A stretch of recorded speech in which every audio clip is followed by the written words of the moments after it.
말씀 때문에 우리의 새로운 삶이 열려지게 하옵소서. 예수님의 이름으로 기도합나이다. 아멘.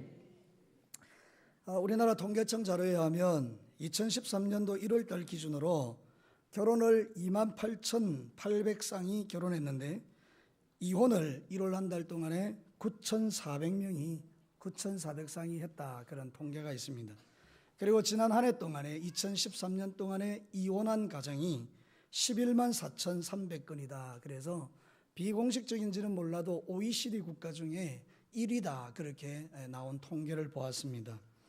여러분, 이 5월달은 우리가 보통 가정의 달로 드립니다. 온 나라가 가정의 회복을 위하여 힘쓰고 애쓰지만 나타나는 열매와 결실들이 참으로 많은 가정들이 무너지고 힘들어하는 모습들을 보게 됩니다.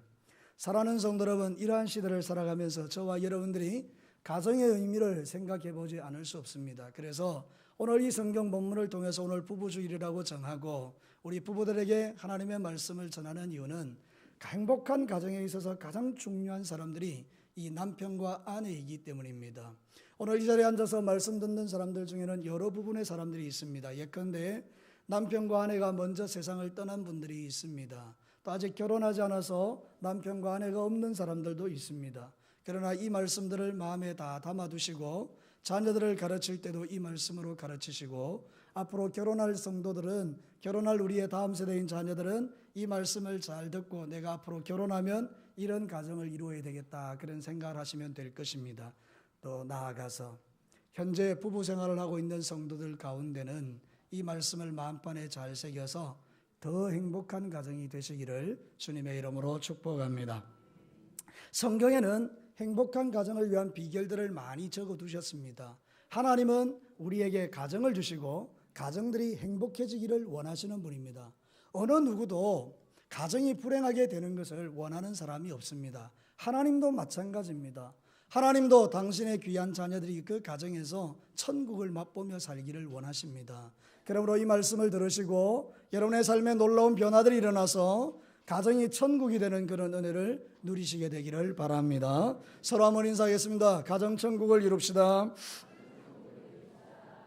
여러분, 오늘 이 성경 본문이 가르치는 진리는 이것입니다. 첫 번째 보면 가정생활을 신앙생활과 같이 하라, 그렇게 우리에게 가르칩니다. 저를 따라서 한 목소리와 함께 하겠습니다. 가정생활을 신앙생활과 같이 하라. 여러분이 잘 아시는 것처럼 이 에베소서는 교회론에 대한 하나님의 말씀입니다. 하나님이 교회를 얼마나 사랑하시는가 하는 것을 우리에게 가르치는 것입니다. 예수님은 교회를 세우시고 그 교회의 머리가 되셨고 우리는 그의 몸이라고 가르칩니다. 그런데 놀랍게도 오늘 성경 본문에 가정에 대한 말씀을 하시면서 이 교회에 대한 비유를 가져오시는 것을 볼 수 있습니다. 예컨대 이런 것입니다. 교회의 머리가 예수님이고 우리가 그의 몸인 것처럼 가정에서는 남편이 머리고 아내가 몸이다, 이렇게 가르치는 것입니다. 교회론을 가지고 가정을 말하는 것입니다. 이 말을 뒤집어 생각해 보면 우리가 교회에서 신앙생활을 잘하는 것과 마찬가지로 가정에 가서도 신앙생활을 하듯이 하라, 그런 뜻입니다. 사랑하는 성도 여러분, 가정이 교회고 교회가 곧 가정인 줄로 믿습니다. 우리는 신앙생활을 분리시키는 경향이 있습니다. 교회에 와서는 신앙생활을 잘하는 것처럼 보입니다. 그런데 가정에 돌아가서는 형편없는 것입니다. 그래서 많은 가정의 자녀들이 그 아버지 어머니의 그 이중적 모습을 보고 환멸을 느끼는 그리스도인의 가정이 참 많다라는 이야기를 듣습니다. 사랑하는 성도들, 이것은 정말 잘못되어져 있는 것입니다. 우리는 교회에서 신앙생활을 잘하는 것처럼 가정에 가면 더 잘해야 될 줄로 믿습니다. 그래서 오늘 성경 본문은 그것을 우리에게 가르치는 것입니다. 너희들이 교회에서 나를 잘 섬기고 나를 예배하고 나에게 영광을 돌리는 것처럼 너희들의 가정에 돌아가거든 그 가정에서도 마찬가지로 그렇게 신앙생활 하듯이 그렇게 살면 그 가정이 행복해진다라고 말하고 있는 것입니다. 사랑하는 성도들, 오늘 성경이 뭐라고 가르칩니까? 아내들은 자기 남편을 복종하기를 누구에게 하듯하라고요? 주께 하듯하라는 것입니다. 남편들에게 또 말합니다. 너희들은 아내를 사랑하기를 주님이 교회를 사랑하는 것처럼 하되 예수님은 교회를 위하여 자기 몸을 내어줬지 않느냐? 그러니까 남편들은 아내를 위하여 자기 몸을 던져서라도 아내를 사랑하라, 이렇게 가르치는 것입니다. 이 얼마나 놀라운 진리입니까? 사랑하는 성도 여러분, 가정에서 우리 남편과 아내들이 서로를 대할 때에 예수님을 대하듯이 그렇게 대한다면 무슨 문제가 있겠습니까? 그러나 오늘 이 땅에 많은 그리스도인들이 교회에서는 예수님을 잘 섬기고 가정에 가서는 자기가 주인 노릇하려고 하니까 충돌이 일어나고 다툼이 일어나고 싸움이 일어나는 것입니다. 그러므로 사랑하는 성도 여러분, 이 말씀을 기억하시고 여러분이 돌아가서 가정생활할 때는 가정생활을 신앙생활 같이 하시기를 주의 이름으로 축복합니다. 남편을 예수님처럼, 아내를 교회처럼 그렇게 아끼고 사랑하게 될 때에 가정은 행복해질 수밖에 없다는 것이죠. 여러분, 성경이 이렇게 가르칩니다. 베드로전서 3장 1절과 2절에 아내들아 이와 같이 자기 남편에게 순종하라. 이는 혹 말씀을 순종치 않는 자라도 말로 말미암지 않고 그 아내의 행실로 말미암아 구원을 받게 하려 함이니 너희의 두려워하는 정결한 행실을 봄이라. 믿지 않는 남편이 이 아내가 믿음 생활 잘하는 것을 보고 예수 믿는 역사가 일어나게 하라는 것입니다. 교회에서만 신앙생활 잘하는 아내가 되지 말고 가정에 가서 신앙생활을 잘하는 모습을 보여주면 믿지 않는 남편이랄지라도 아내를 보면서 하나님을 믿고 싶은 마음이 생기게 된다는 것입니다.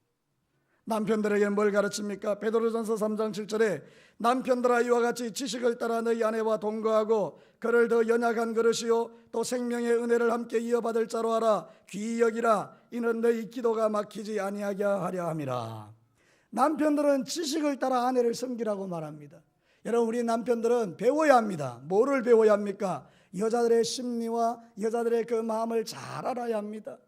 그래서 지식을 따라서 하나님께서 이 아내에게 어떤 마음, 어떤 약점, 어떤 고통을 줬는가를 살펴서 그 부분을 잘 케어해 줄 수 있는 그런 남편이 되라, 그렇게 말합니다. 여러분, 남자들이 여자를 행복하게 해주는 비결은 많이 있지 않습니다. 간단할 수 있습니다. 오히려 어떻게 하면 되는가 하면 들어주면 됩니다. 여러분, 하나님께서 여자를 창조하실 때에 입을 먼저 지었는지도 모르겠습니다. 얼마나 말을 잘하는지 말을 너무 잘합니다. 그러니까 여자들은요, 말하는 것을 좋아해요. 그래서 남편을 기다리고 있다가 남편이 직장생활 끝나고 집에 돌아오면 대문에 들어서는 것부터 이야기를 하면서 잠들 때까지 그쳐지지 않는 입으로 계속 이야기를 하는, 그 남편들은 너무 힘들죠. 그런데 들어주면 변화가 일어나는 것입니다. 얼마나 말이 하고 싶으면, 얼마나 남편을 기다리고 하고 싶은 이야기가 많으면 들어오자마자 남편에게 자기의 이야기를 막 쏟아놓겠습니까? 들어주면 아내는 자기를 사랑하는 걸로 받아들인대요. 남자가 자기 이야기를 경청하면 남편이 자기를 사랑하는 걸로 받아들인대요. 남성 동지 여러분, 아내의 이야기를 잘 들어주시기를 축복합니다. 지식을 따라 동거해야 합니다. 시끄럽다! 이러면 이제 가정 깨어지는 것입니다. 그러면 그때부터 이제 놀라운 일들이 일어나는 것입니다. 사랑하는 성도 여러분, 그렇기 때문에 우리가 힘들고 어려울지라도 아내의 이야기를 잘 들어주는 지식을 따라 동거할 때 기도가 막히지 않는 역사가 일어나는 것입니다. 사랑하는 성도 여러분, 가정생활은 신앙생활과 동떨어진 것이 아닙니다. 교회 신앙생활 잘하는 분들은 가정에서 더 잘하셔야 됩니다. 예배를 아무렇게나 드리는 분이 어디 있습니까? 예배 시간에 자기 마음대로 예배 드리는 그 사람은 신앙인이 아닙니다. 그죠? 마찬가지로 가정에서 자기 마음대로 하는 사람은 그 사람은 진짜 신앙인이 아닙니다. 진정한 신앙은 교회에서 나타나는 게 아닙니다. 진정한 신앙은 나를 가장 가까이에서 보고 있는 가정에서 나타나는 것입니다. 오늘 사랑하는 남성 동지 여러분, 집에 가셔서 아내에게 물어보시기를 바랍니다. 내가 가정생활에서 신앙생활 잘하는 것 같나? 여러분, 아내들은 물어보시기 바랍니다. 남편에게 내가 가정에서 신앙생활 잘하는 것 같나? 자녀들에게도 물어보셔야 됩니다. 아니, 가정에서 교회에서는 존경받는 장로님이에요. 모든 사람이 기도도 얼마나 잘하는지 장로님들이 막 청산유수같이 기도해요. 근데 집에 가면 때리는 겁니다. 여러분, 이런 분이 없는 줄 아십니까? 제가 경험한 분 중에 그런 분이 있습니다. 아내는 권사님이고 남편은 장로님입니다. 어느 날 교회 오는데 이 권사님의 눈이 시퍼렇게 뭉들어가지고 선글라스를 더 끼고 이렇게 교회 옵니다. 아니, 왜 그러셨어요? 사랑하는 성도 여러분, 그런 가정들이 의외로 많다는 것입니다. 우리는 이 마지막 시대에 우리의 신앙생활을 가정에서 점검하셔야 됩니다. 가정에서 인정받지 못하는 신앙은 제대로 신앙생활하는 거 아닙니다.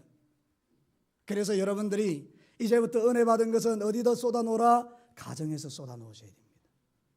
가정이 여러분의 신앙생활에 적용점이 되셔야 합니다. 누가 여러분 때문에 제일 행복해져야 됩니까?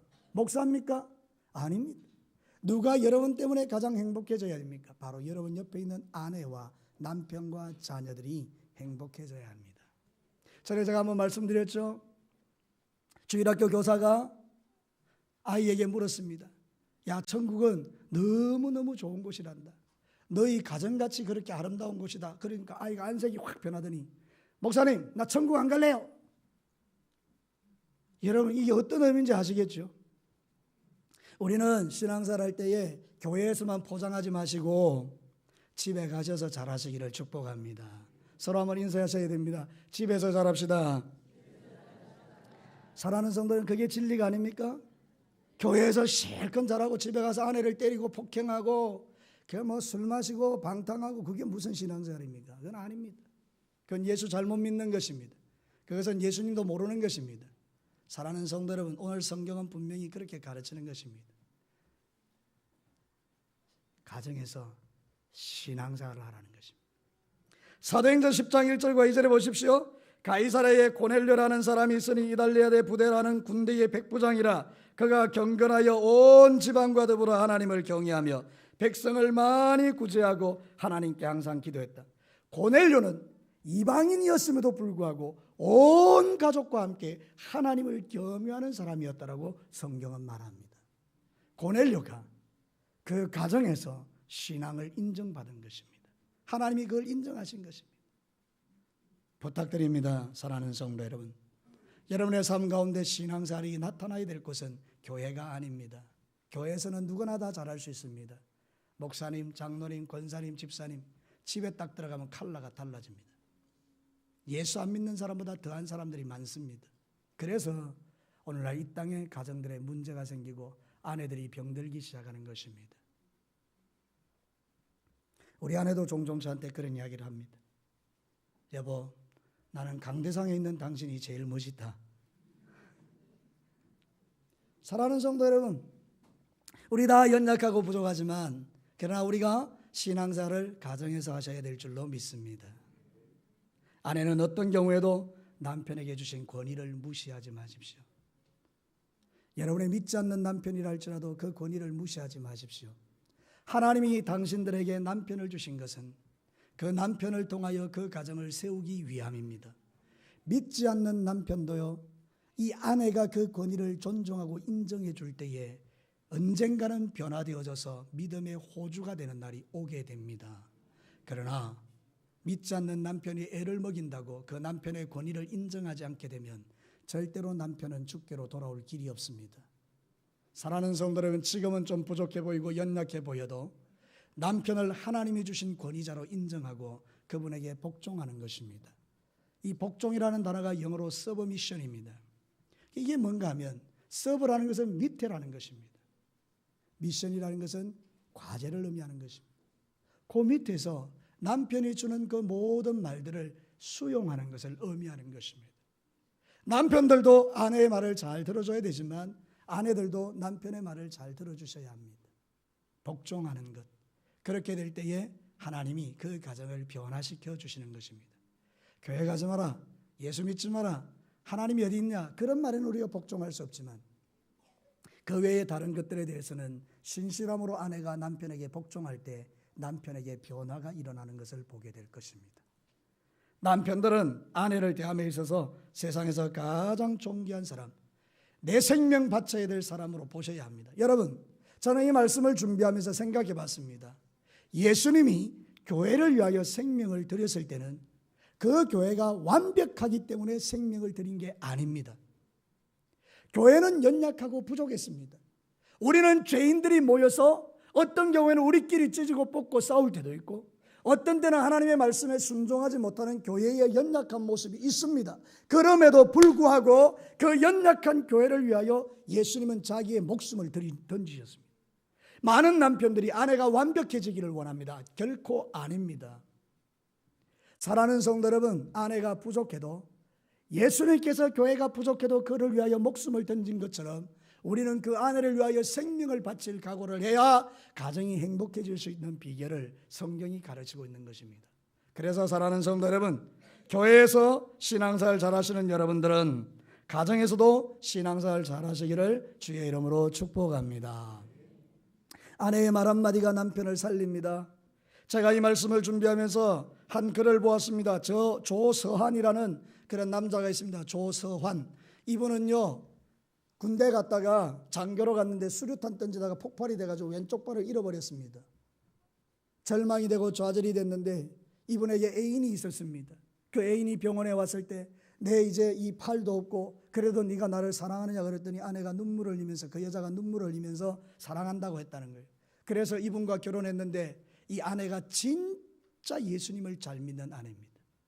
그래서 남자에게 길을 살려주는 거예요. 남자가 이것도 해보고 저것도 해보고 원서도 넣어보고 하는데 다 떨어지는 겁니다. 팔이 없어서. 그때의 남편이 이런 말을 합니다. 맨 땅에 헤딩하기 너무 힘들다. 죽고 싶다. 그때 아내가 위대한 말을 합니다.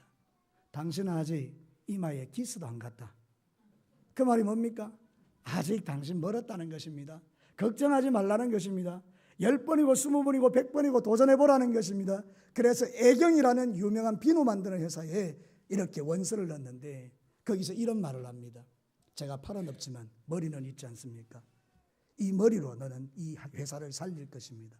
그래서 회장이 그 말이 너무 마음에 들어서 취직을 시켜줍니다. 그때부터 이 사람이 아이디어가 얼마나 풍성한지요. 2080 치약을 만들어내고요, 막 하나로 샴푸를 만들어내고요, 막 이래가지고 그 회사에 막 10조 원인가를 벌어다 줍니다. 놀라운 일이죠. 마케팅의 전설과 같은 사람입니다. KTF에 가가지고 쇼를 만들어냅니다. 그래서 그 KTF 회사를 성장시켜버립니다. 여러분, 한 아내가 남편이 팔이 없고 세상적으로 지지갈 때마다 떨어질 때 내가 네 같은 거 말라 만났는지 모르겠다 이러고 집에 도망가 버렸으면 이 남편은 그냥 자살하든지 소망이 없는 것입니다. 그러나 아내가 얼마나 지혜로운 아내인지 기도하는 아내라 남편을 격려하고 위로해 줬더니 남편이 정말로 인류의 기업에 취직을 해서 거기서 승승장구하고요. 그래서 나중에 KT와 병합되어서 이분이 직장에서 나가게 되는데 하나님이 어떻게 도와주시는가 하면 이분이 직장이 떨어졌음에도 불구하고 강연에 가게 하셔서 한 해에 8억을 벌었답니다. 그러니 여러분, 우리가 신앙생활 할 때에 남자를 기세워주는 것 얼마나 귀한 일인지 모릅니다. 사랑하는 아내 동지 여러분, 여러분들이 남편들을 기죽이지 말고 길을 살려주시기를 축복합니다. 큰 소리로 한번 외쳐보십시오. 뭐라고 할까요? 사랑합니다 당신 이럴까요? 자, 한번 해봅시다. 시작.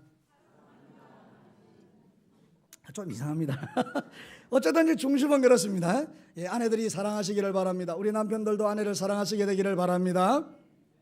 두 번째로 이게 더 중요합니다. 남자들이 건강한 가정의 디자이너가 되라는 것입니다. 저를 따라서 큰 목소리로 한번 합니다. 남자들이 건강한 가정의 디자이너들이 되라. 여러분, 디자이너는요 얼마나 귀한 사람인지 모릅니다. 이 디자이너의 손길에 따라서 작품이 달라집니다. 똑같은 재료인데도 훌륭한 디자이너는 작품을 만들어냅니다. 제 머리카락을 이렇게 미용사에게 갖다 주면 어떤 미용사는 그거를 만들어 버립니다. 저를 아예 삼식이를 만들어 버립니다. 동그랗게 해가지고. 근데 어떤 미용사는 가보면요, 디자이너가 얼마나 머리를 멋지게 만들어 주는지 그냥 장동건 같이 만들어 주는 것입니다. 믿거나 말거나. 사랑하는 성도 여러분, 디자이너가 정말 중요합니다. 이 말이 무슨 말인가 하면 남자들은 가정을 행복을 디자인하는 디자이너라는 것입니다. 남자가 어떻게 가정을 디자인하는가에 따라 가정이 행복해진다는 것입니다. 오늘 성경이 그것을 가르칩니다. 여러분, 오늘 성경 본문에 보면 여자들에게 말하는 건 세 절밖에 없습니다. 세 절. 1절, 22절, 23절, 24절에 아내들에게 부탁합니다. 그러나 남편들에게 부탁하는 것은 2배입니다. 6절이 남편들을 향한 말씀입니다. 그것은 무슨 뜻이죠? 가정에서 누가 더 중요하냐? 남편이 중요하다는 것입니다. 남편이 어떻게 하는가에 따라 가정의 행복이 좌우된다는 것입니다. 여러분, 실제로 그렇습니다. 한국 가정의 거의 대부분은 남편들에게 문제가 있습니다. 남편만 변하면 가정은 변합니다. 이것은 성경이 세운 원리입니다. 그래서 하나님은 남편들에게 책임을 부여한 것입니다. 건의와 함께 책임도 부여해 준 것입니다. 남편들이 잘하면 아내들은 행복해질 수밖에 없는 것입니다. 사랑하는 성도 여러분, 오늘도 이 마지막 시대를 살아가는 저와 여러분들이 남편들이 특별히 아내를 대함에 있어서 오늘 성경이 가르치는 진리를 따라 잘 하셔야 됩니다. 여러분, 하나님은 남편들에게 권위를 주셨습니다. 그런데 이 죄인들이 왜곡시켜버린 것입니다. 권위를. 어떤 권위로? 폭력적인 권위로, 억압적 권위로.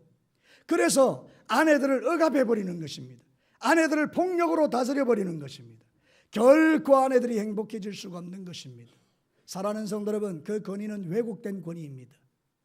저는 세상에서 가장 못난 남자가 가정에서 아내에게 협박하고 위협하고 폭력을 행사하여 여자를 누르는 남자라고 생각합니다. 그런 남자들의 거의 대부분은 밖에 나가서는 찍소리도 못하는 남자일 경우가 많습니다. 자신의 열등감을 가정에다 풀어놓는 어리석은 사람들입니다. 그러나 진짜 남자는 가정에서 정말로 아내를 잘 이렇게 편안하게 대우해주는 그런 남자들입니다. 그런 남자들은 밖에 나가서도 그렇게 잘할 수 없습니다. 사랑하는 성도 여러분, 디모데전서 2장 8절에 그러므로 각처에서 남자들이 분노와 다툼이 없이 거룩한 손을 들어 기도하기를 원하노라. 남자들이 기도하며 하나님께 지혜를 구하고 가정을 세워나가는 일들을 해야 된다는 그런 의미입니다. 오늘 성경에는 세 가지를 가르칩니다. 첫 번째는 이것입니다. 희생하라는 것입니다.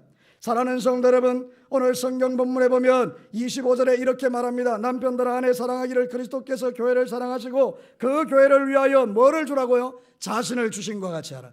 예수님은 십자가에 죽어서 교회를 세우셨지 않습니까? 그 말을 지금 하고 있는 것입니다. 남자들이 가정에서 죽으라는 것입니다. 아내의 행복, 자녀들의 행복을 위하여 죽으라는 것입니다. 희생하라는 것입니다. 남편들이 무의도식하면 안 됩니다. 남편들은 집에 있으면 안 됩니다. 밖에 나가셔서 무엇을 하든지 간에 열심으로 하나님이 주신 그 권세를 가지고 힘을 가지고 밖에 나가서 열심히 돈을 벌고 열심히 애를 쓰고 힘을 써서 가정 경제를 일으키는 자가 되어야 합니다. 그것이 창조 질서입니다. 남자들은 밖에 나가서 땀을 흘려야 하는 것입니다. 사랑하는 성도 여러분, 직장에 일할 곳이 없다고요? 아닙니다. 내 수준에 맞는 직장이 없어서 그렇지 일하려고 생각하면 일할 곳이 많습니다. 그러므로 사랑하는 남자 여러분, 가정을 위해서 희생하시기를 바랍니다. 자녀들은 그 아버지의 뒷모습을 보고 자랍니다. 아버지가 무의도식하고 알코올 중독자면 그 자식도 무의도식하고 알코올 중독자가 될 확률이 높습니다. 그러므로 사랑하는 남자 여러분, 가정을 위하여 희생하십시오. 두 번째는 뭡니까? 가꾸어 주십시오. 오늘 성경에 이렇게 말합니다. 26절 27절을 함께 읽겠습니다. 시작. 이는 곧 물로 씻어 말씀으로 깨끗하게 하사 거룩하게 하시고 자기 앞에 영광스러운 교회로 세우사 티나 주름 잡힌 것이나 이런 것이 없이 거룩하고 흠이 없게 하려 하십니다. 기가 막힌 말씀입니다. 여러분, 예수님께서요 교회를 이렇게 만드시기를 원한다는 거예요. 정말 죄인이고 더러운 인간들을 불러가지고 교회에 앉혀놓고 말씀으로 양육해서 점도 없고 흠도 없고 점점 거룩하고 아름다운 존재로 만들어가는 것이 우리 하나님께서, 예수님께서 교회에 주신 축복이라는 것입니다. 그래서 교회는요 세월이 지나갈수록 더 아름다워지고 더 믿음이 깊어지고 하나님을 향하여 충성하는 흠도 없고 점도 없는 교회로 나아가는 것, 그것이 바로 하나님이 세우신 교회의 모습입니다. 이 말을 왜 남편들에게 주십니까? 아내를 그렇게 만들어라 그 말입니다. 아내를 세상에서 가장 아름다운 존재로 가꾸라는 것입니다. 아내가 부족합니다. 그래도 남편은 칭찬합니다. 아내는 계속 좀 어떤 문제가 있습니다. 그래도 남편은 그 아내를 계속 복돋아 줍니다. 그리고 가장 아름다운 존재로 만들어라는 것입니다. 처음에 올 때는 좀 부족했는데 나하고 살다 보니까 아내가 영적 자존감이 세워지고 그래서 결국은 아내가 어디에 내놔도 부끄럽지 않는 너무나 멋진 아내로 만들어가라는 그런 뜻입니다. 사랑하는 남성 동지 여러분, 남자 여러분, 그렇지 않습니까? 여러분이 모시고 있는 여러분이 함께 살고 있는 그 사랑하는 아내가 세상에서 가장 아름다운 존재가 되게 하십시오. 어떤 부부는 그렇게 한다 그래요. 제가 비결을 가르쳐 드릴게요. 아내를 볼 때마다 이렇게 자꾸 생각하는 거예요. 송혜교다, 송혜교다. 그러면 이 아내들은 남편을 이렇게 생각하는 거예요. 장동건이다, 장동건. 그래 서로를 바라보면서 서로 사랑하고 서로 용납하고 서로 이해하고 나는 세상에서 제일 멋진 사람하고 산다. 이렇게 믿음을 가지고 아내와 남편을 이렇게 섬긴다는 거예요. 정말 그렇게 될 것입니다. 저를 따라서 한번 해봅시다. 내 아내가 세상에서 제일 예쁘다. 그렇게 믿음 없는 소리를 그렇게 희미하게 하시면 안 됩니다. 힘차게 우리 아내가 세상에서 가장 이쁘다. 우리 여성 동지 여러분, 저를 따라서 하십시오. 내 남편이 세상에서 가장 멋지다. 믿으시기를 바랍니다. 가꾸십시오, 서로를. 아이고, 우리 아내는 뭐, 우리 남편은 이거 정말로 불신앙입니다. 어디를 가든지 간에 내 남편이 최고고 내 아내가 최고입니다. 가꾸십시오. 그게 바로 성경이 가르치는 진리입니다. 점도 없고 흠도 없이 아름답게 가꾸는 것. 그게 교회의 영광이요, 아내의 영광이요, 남편의 영광입니다. 세 번째 비결이 뭔지 아십니까? 그것은 생각을 바꾸는 것입니다. 오늘 이 성경 본문이 이렇게 말합니다. 28절에 정말 기가 막힌 말이죠. 이와 같이 남편들도 자기 아내 사랑하기를 누구같이 하라고요? 자기 자신과 같이 할지니. 자기 아내를 사랑하는 것이 곧 누구를 사랑하는 것이라고요? 자기를 사랑하는 거예요. 여러분, 아내 사랑하는 게, 나를 사랑하는 게, 생각을 바꿔보세요. 그것이 결국 나를 기쁘게 하고 행복하게 하는 거예요. 여러분, 얼마나 많은 남자들이 자기 몸을 스스로 망가뜨리는지 모릅니다. 제가 이 말씀을 준비하면서 자료를 찾아보니까 2013년 6월 9일자 경향신문에 이런 기사가 났어요. 한 아내가 남편을 칼로 찔러 죽여버렸어요.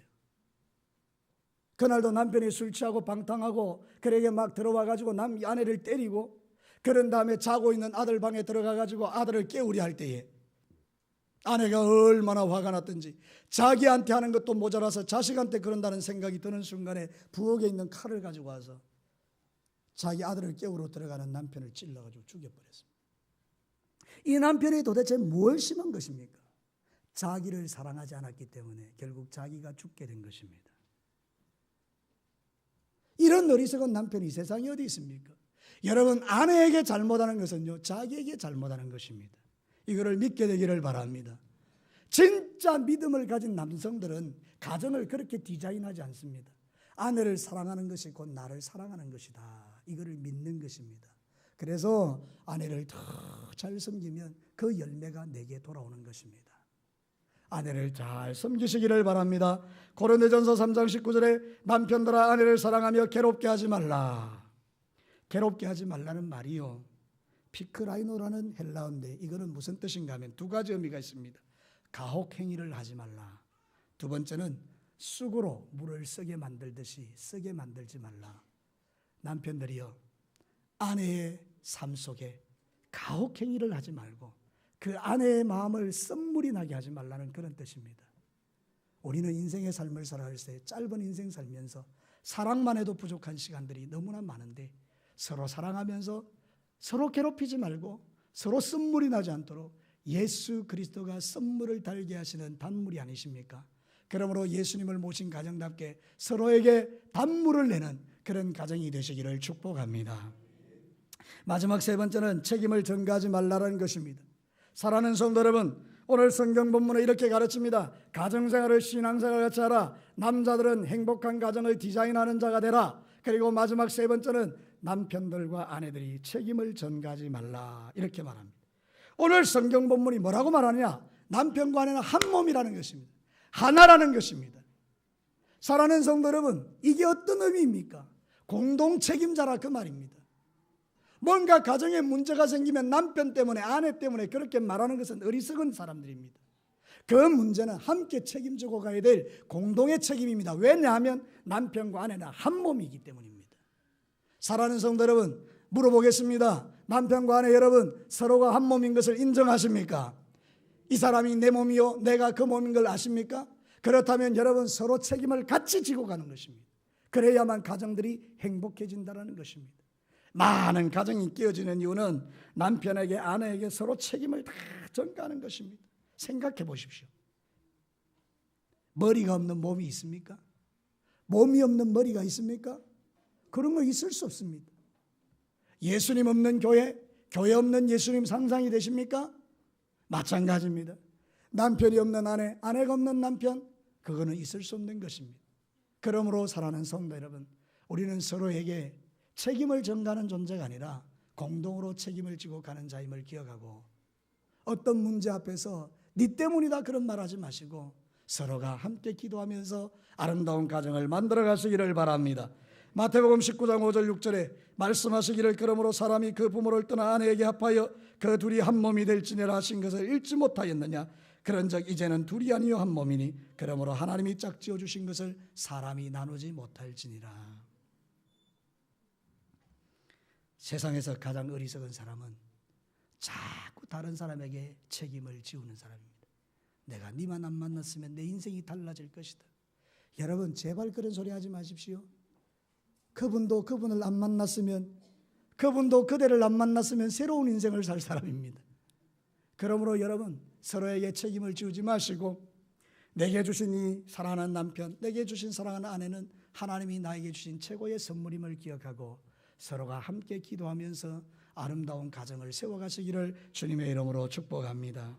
창세기 2장 18절에 여호와 하나님이 이르시되 사람이 혼자 사는 것이 좋지 아니하니 내가 그를 위하여 돕는 배필을 지으리라. 이 돕는 배필이라는 말이 너무 중요한 말입니다. 에제르라는 말인데 이게 무슨 뜻인가 하면 곁에서 위로하고 곁에서 도와주는 사람이다. 이게 파라클레이토스라는 말과 같습니다. 파라클레이토스는 성령님을 말합니다. 보혜사. 그러니 남편과 아내는 말이죠, 마치 성령님께서 나를 도와주는 것처럼 서로에게 그런 존재가 되라고 성경은 가르치는 것입니다. 성령님 얼마나 좋은 분입니까? 우리가 넘어지고 자빠질 때마다 일으켜 세우시고 격려하고 위로하는 분입니다.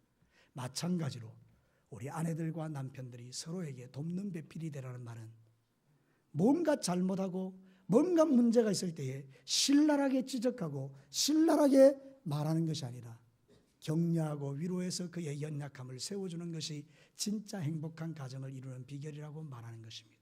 그러므로 오늘 이 자리에 오신 성도 여러분, 여러분의 생애 가운데 성령님이 여러분과 함께하는 것처럼 사랑하는 남편과 아내들이 서로 성령님과 같은 역할을 감당하셔서 그 가정이 행복해지시기를 주님의 이름으로 축복합니다. 말씀을 마칩시다. 여러분 다른 거는 다 기억하지 못해도 세 가지는 기억하고 돌아가십시오. 진짜 건강한 가정, 행복한 가정을 이루려면 첫째, 신앙생활 하듯이 가정생활 하셔야 합니다. 두 번째, 남자들이 행복한 가정의 디자이너들이 되셔야 합니다. 그래서 아내를 격려하고 가꾸어주고 멋지게 만들어 주셔야 합니다. 생각을 바꾸어서 내 아내가 내 몸이라 생각하고 그렇게 사셔야 하는 것입니다. 마지막 세 번째는 책임을 전가하지 않으며 서로를 성령님과 같이 도와주는 그런 존재가 되어야 된다고 말하는 것입니다. 우리 진교교회뿐만 아니라 이 자리에 오신 모든 분들의 가정이 오늘부터 시작해서 행복한 가정, 건강한 가정이 되시기를 주님의 이름으로 축복합니다. 기도하겠습니다. 다 같이 기도하죠. 혹시 여러분의